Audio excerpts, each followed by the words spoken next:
adoption of the euro is the end result of a long process of meeting the formal entry criteria, but even more importantly, for preparing the country and the economy for fully benefiting from the participation in the largest currency area in the world. To prepare a country for a successful existence in the euro area requires major structural reforms, which, euro adoption or not, are in the best interest of the country because they help to strengthen the growth potential and the adjustment capacity of the economy. And this is particularly true for a country which is a catching-up economy such as Romania. The governor made several references to other countries. I have 9 countries in my little universe in the Commission, but that I'm responsible for. And one is Slovenia, which was the early joiner. And in the past 2 years, we worked on fixing the problems that were not fixed before entering. And I have Lithuania, which is now entering the EU, and we very much hope that this will be another way of going about this and will be more of a good example for Romania and the other countries that come later. Romania had and pursued misguided macroeconomic policies prior to the crisis, which then created major imbalances. Not surprisingly, when the crisis came, Romania was hit very hard. Romania is the solid blue line. The red line is the kind of average of those Visegrad 4 countries that are still outside the euro area. And the yellow line is the euro area. And we all start this story, you know, the film, the movie in 2004. And what we see is there kind of Romania steamed ahead at a, I would say, dangerous speed. And what came after the crisis is, of course, a rapid decline, a badly hit economy. But the good news is that with all the difficulties that this created, a high unemployment, a major adjustment need on the external side, and a galloping public debt and deficit when the crisis hit.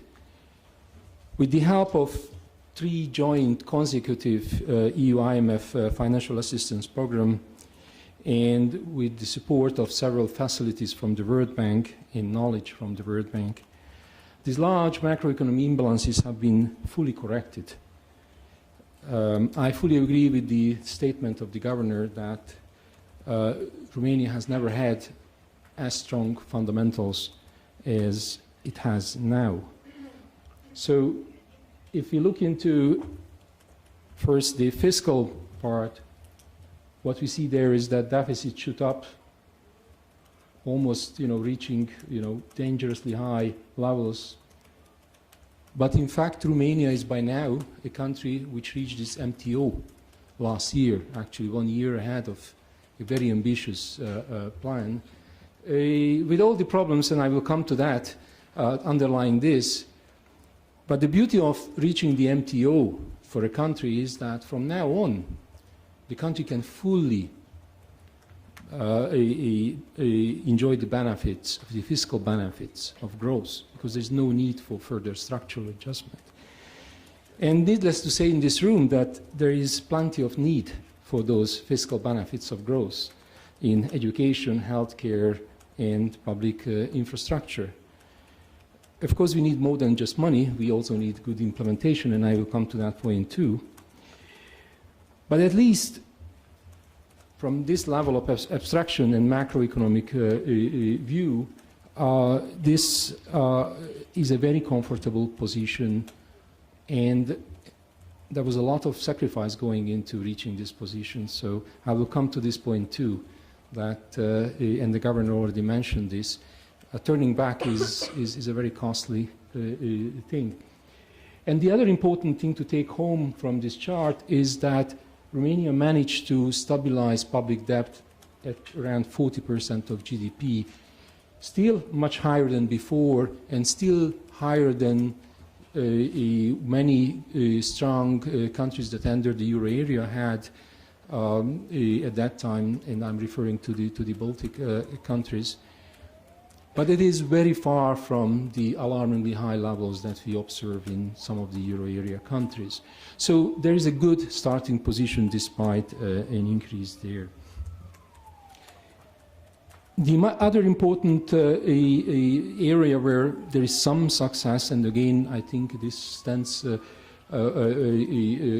puts Romania into a different, so to say, group or club in Europe, is that the economy started to regenerate the jobs that were lost after the crisis. Not fully yet, but at least it's on its way to recreate these jobs, which is absolutely essential, because having a job is the best way of avoiding poverty and social exclusion. There's no substitute for that. Social support schemes are important. Well-designed ones are even more helpful, but there is no substitute for having gainful employment. The other important achievement of Romania, and I think, again, this puts Romania in terms of macroeconomic performance and fundamentals into a very, I would say, exclusive group, that it managed to correct its external imbalances while growing. We have many countries in the euro area that managed to, or was forced to, correct the external imbalance, but in many cases at the cost of deeply depressing the domestic economy. And what Romania managed to do, which shows its fundamental strength, is to correct, in fact, if we take also the kind of EU transfers into account, even positive territory, without depressing the domestic economy. And finally, the governor said that no one is here to praise him. I'm here to praise him and pay tribute to the excellent monetary policy, because the other major achievement in this period was to bring inflation into the target zone of the central bank, and in fact for core inflation keep it there, while in Europe in many countries deflation trends were very strong.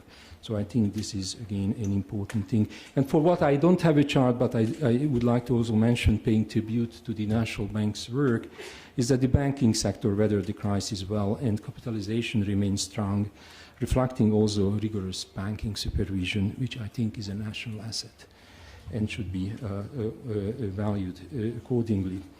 So these are the achievements of 6 years of hard work, of 7 consecutive governments, led by 3 prime ministers and 9 finance ministers and budget ministers, many of which actually I've worked with during the past 5 years, but also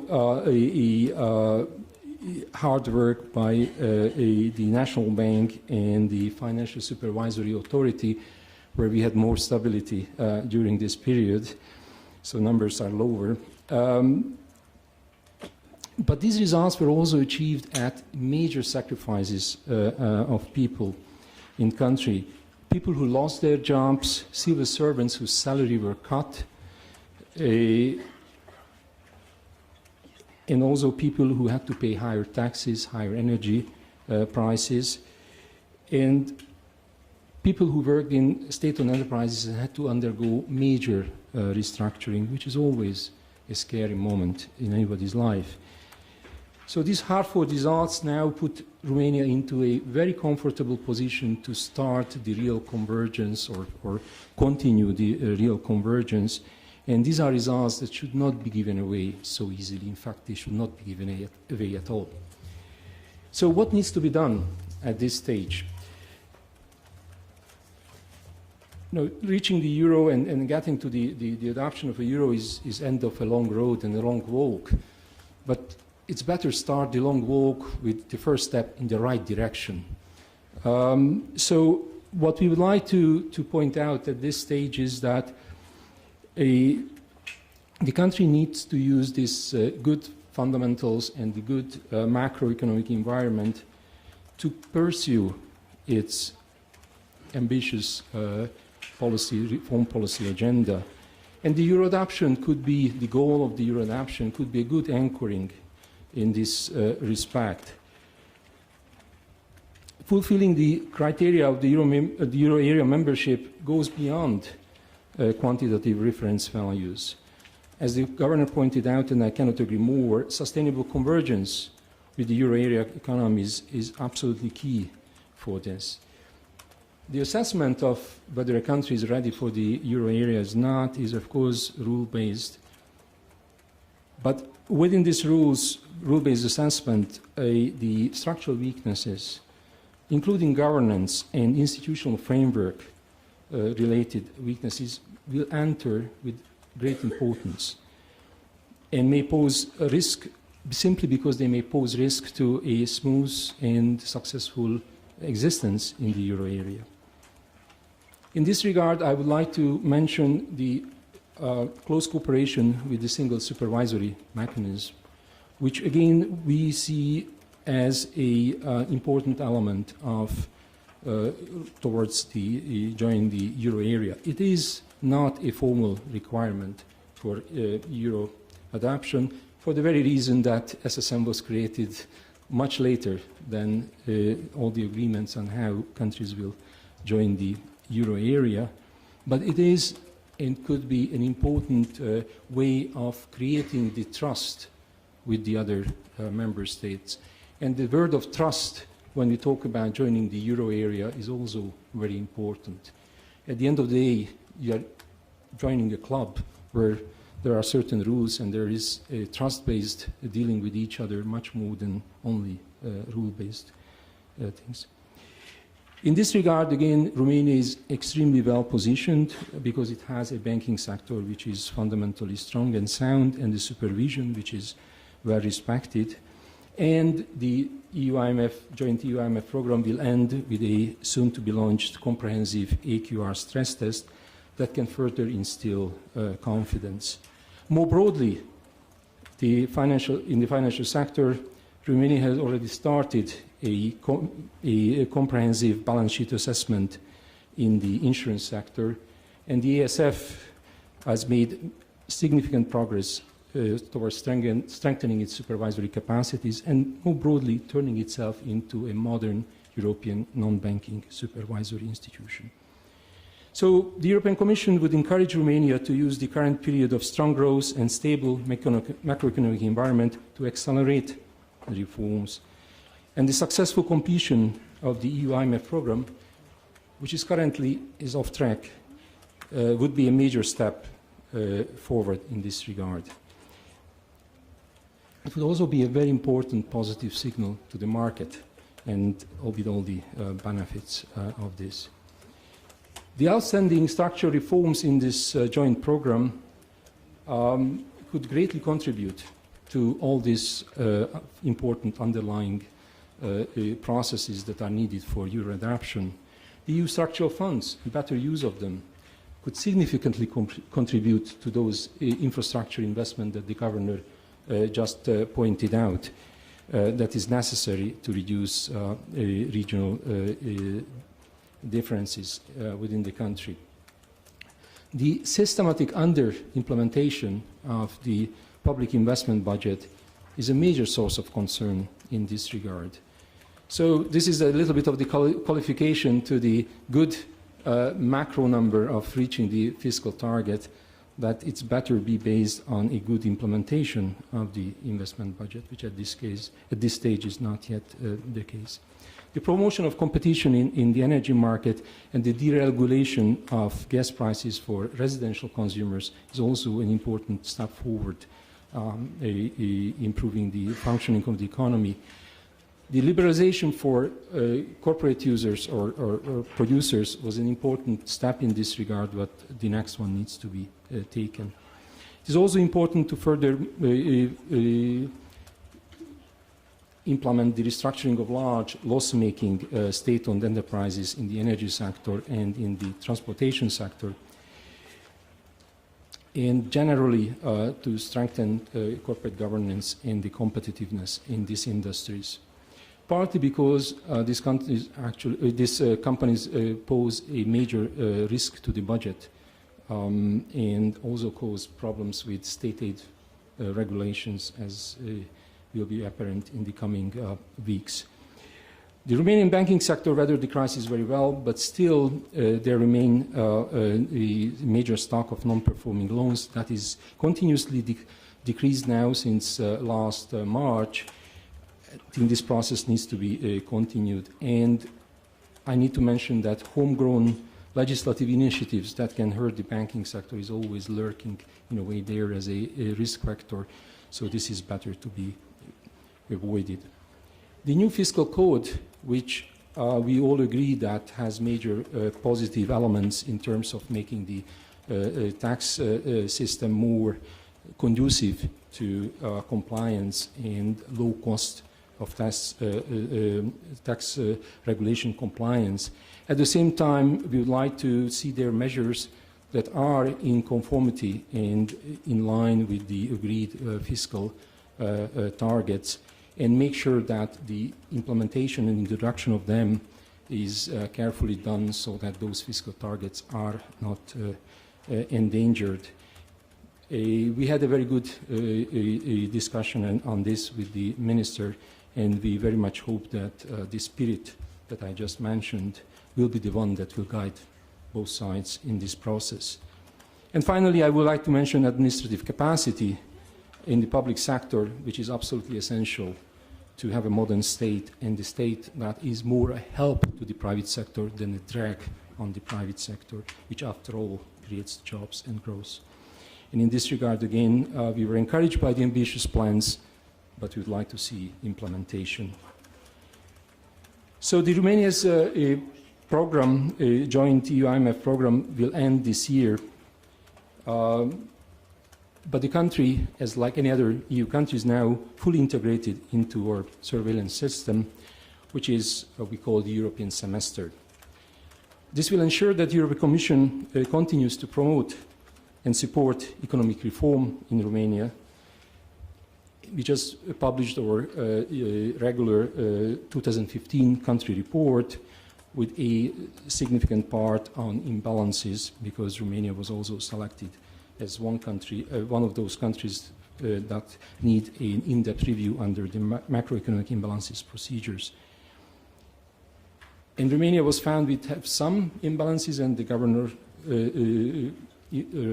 referred to the area where these imbalances are found with the net international investment position. But this is the second mildest category in this system. So again, Romania is very well positioned here, and I think it reflects the improvements that I just mentioned. So to sum up, where are the main challenges, and how do we see, the first step in the right direction on the long journey to euro adoption? First of all, maintaining fiscal and financial sector stability, accelerating the pace of structural reform, developing the infrastructure and using European money wise and full, improving state-owned enterprise corporate governance and restructuring of loss-making companies, fighting poverty, which again the governor so eloquently explained how major the differences are in this regard within the country, reinforcing administrative capacity and policy coordination within the government, and maintain the momentum in fighting corruption. Again, here, Romania is becoming the standard for other countries. So I think we are encouraged by these results. So Romania had hard-fought achievements in the past few years. It should be quite rightly proud of it, but it should also build on this. As in the past, the European Commission will be a loyal partner in helping Romania in furthering its structural reforms, and at the same time, as it's our mandate by all member states, we'll closely monitor the development and report on this to the public in Romania and also to the public in the European Union. Thank you very much for your attention.